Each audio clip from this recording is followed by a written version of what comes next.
It doesn't get any more epic than that. Hopefully when it goes back in, it's twice as fast.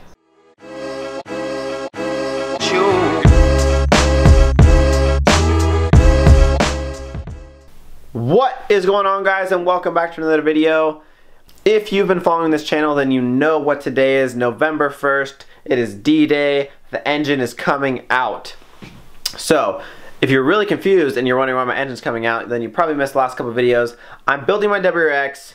I'm gonna take the engine out for probably about 8 months, going fully built. It's going to be freaking awesome. But today, like I said, it's D-Day. I freaking got my clothes stuff. If you don't know, I go to an automotive school, so I just brought this from school, got my safety glasses. What I'm gonna do right now, I'm gonna head to AutoZone and grab a couple things that I could throw all the coolant in, oil, stuff of that nature, power steering fluid. I'm just gonna go grab some containers, maybe like some mats, because it's probably gonna get pretty dirty. Then my friend's coming over, bringing an engine hoist. We're ripping the thing out. Hopefully it's gonna be in the back of my truck tonight, so then I can take that to school tomorrow, start disassembling it. And also, side note, today I asked my teacher if he was cool with me filming, kind of documenting what I was doing with my engine, even in class. He said he was cool with it, so I'm gonna try my best to document the entire thing, because I know a lot of you guys said that you thought that would be pretty cool. So when I bring it, I'm just gonna bring in a small camera, and we'll start taking off the heads, intake manifold, all that sorts of stuff like that. I guess let the journey begin. Day one. You know, I just don't feel that cool driving around this Jetta. You know, no disrespect to people that drive Jettas, just I already missed my Subaru. It's just, I'm gonna start crying. Anyway, I'm just trying to look past the fact that it's gonna be out for a bit. But I know I can already see the reveal video. Like, I just know this is gonna be the most epic video. We're gonna be doing pulls, going a little mountain run, obviously exhaust clips because it's gonna be freaking loud. It's gonna have external wastegate. Like, things are going to get freaking insane in the next year, and I'm really excited about it. But so just got done with AutoZone. Picked up 3 different trays. 2 for one big one for the coolant, and then 2 other ones for oil, and then I have another one at home that maybe it's like for power steering, stuff like that. So basically all the fluids are gonna get drained right now, and I have Steven coming over. Hopefully he's gonna do a little helping hand. And also, luckily, across the street from the AutoZone was the taqueria, so I had to pick up a little burritskis. Anyway, heading home right now. D-Day is going down. We're home. We got these draining stuff, and here's a Subaru looking very sad. Bumper's already off. Steven showed up. But I need to freaking kill this burrito real quick, and then we're gonna get straight in the car. All right, car's just about done warming up. Got all the tools set up. Bumper's off. We're gonna give her a few revs for the boys.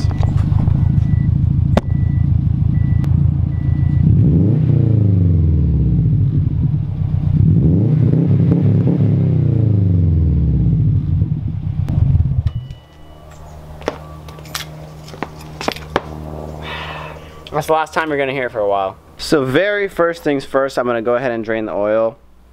And what I just did right now is I took off this little cover, and all these little bolts right here are what hold it on. And when you're disassembling anything like in its entirety, what I did with my dirt bike is I just labeled a bunch of bags. So here, for example, I labeled intercooler bolts. So there's only 2 of them that hold it on, basically. So that's what I labeled previously just for the intercooler. When I take that off, now I'm going to label undercarriage or oil pan cover, stuff like that. Label it, bag it, put it in a box, so that obviously when I put it back together, hopefully I'm not missing anything.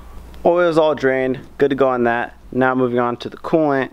What you got to do, twist this guy, make sure your car is not too hot. I just warmed it up a little bit, but I don't think I'm gonna get hit in the face with coolant. Hopefully I'm not. Anyway, unscrew this, then I'm gonna show you what you have to unscrew down there to get the coolant to actually come out.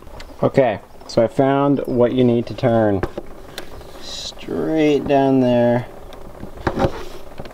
The white tab, right there. You see it?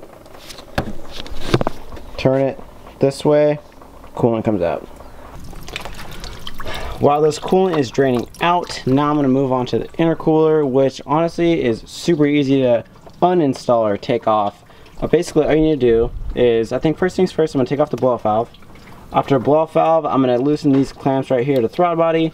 Take off this, take off this, take off this. 2 bolts on the side. Good to go. Blow-off valve bolts. And I'm going to start writing the size of the socket that I need to put these back on for reassembly. So now, these guys, 2 12 mils. I'm probably going to thank myself in about 8 months when I put it back together. Can you hurry up, Tommy? That's all you did. That's all you did. 10 bolts later. 10 bolts later, and you just have a shield for my turbo? Can you see it? Yes. Oh, it's too small. It needs to be way bigger. Intercooler out, radiator out, everything drained. Bunch of coolant later. Now, taking out the battery. Belt off, alternator out. Don't know what those bolts are. Downpipe thing. Turbo bolts. Downpipe turbo bolts are out. Downpipe's gonna come out. That's coming out. Not sure what that is either. AC compressor. AC compressor, good stuff. So this is the coolant expansion tank that's getting taken off. Then we're doing the power steering. All those lines will go over there. And then what? Fuel lines are disconnected. Then we're gonna start going after Bell housing. bell housing. Starter comes off. Starter is gonna come out. Bell housing stuff. Come off. Whatever's in the way is getting taken off. Finally got the starter out. You guys already saw that expansion tank. Batteries out. Fuel lines are gonna get disconnected. Again. We're doing again. I forgot to roll up the windows when we unplugged the battery, so we had to plug it back in, plug in the fuel lines, but it's all good. Doing some bell housing bolts right now, and then turbo staying on, right? Yep. Cool. Turbo staying on. Downpipe's out, if you guys are wondering. I don't think you guys saw that. Boom. Going definitely catless downpipe, I assume. And then I think that's it for this update right now. Big boy coming through. Big boy. Oh, goodbye. Goodbye to the EJ. Got a lot of stuff happening. In theory, this should come out. I need a flashlight over here. Okay, here's your flashlight. Perfect. Has to be. Oh my God, that is a shaking engine. You're shaking bacon like that. Fully separated. Okay. Engine, transmission, there you go. And now we're just gonna pull it back and up. Straight up out the top. Sweet. That is an EJ coming in hot.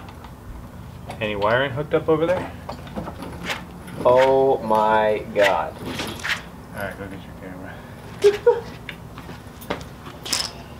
Oh my God. You know, there it is. There it is. It doesn't get any more epic than that. Hopefully when it goes back in, it's twice as fast. That's the goal. Ooh, where's a little turbo in there. Jeez. That's gonna be a lot bigger. Alright, you wanna back it up? Yeah, go ahead. Alright, keep going, keep going, keep going, keep going. Turn hard left. Easy button. Jesus. You might want to put some more rags underneath the... Watch toes, watch toes. Watch the toes. Engine in the back of the car. Not my car anymore. Well, engine's out. We're gonna stay here for a while. So all in all, taking the engine out of the Subaru, honestly, not that bad. Probably took us about 5 hours, give or take. Basically the last hour we've just been talking about what I need to do to actually get the horsepower that I want, because the guy that was helping me, Mike, he also has the 2006 WRX that he's currently throwing a 1JZ in, but before that he was building his Subaru engine and he was planning on going like 600 wheels, so he basically knows a lot about Subarus and what kind of parts I need to run, so he's basically just giving me advice. But as far as what I'm doing right now, basically engine's ready to go, tied down in my truck over there. Gonna take it to school tomorrow. Basically just cleaning up this. Gonna be putting all my parts away for a while. Probably gonna end up selling this. Thinking about going front mount. I'm probably gonna end up going front mount. But this has basically been day one of taking the engine out. I know you guys really wanted to see it. I hope I did an okay job on documenting it. But as of right now, I'm just going to go ahead and finish cleaning up. I'm going to catch you guys on the next one. Peace out.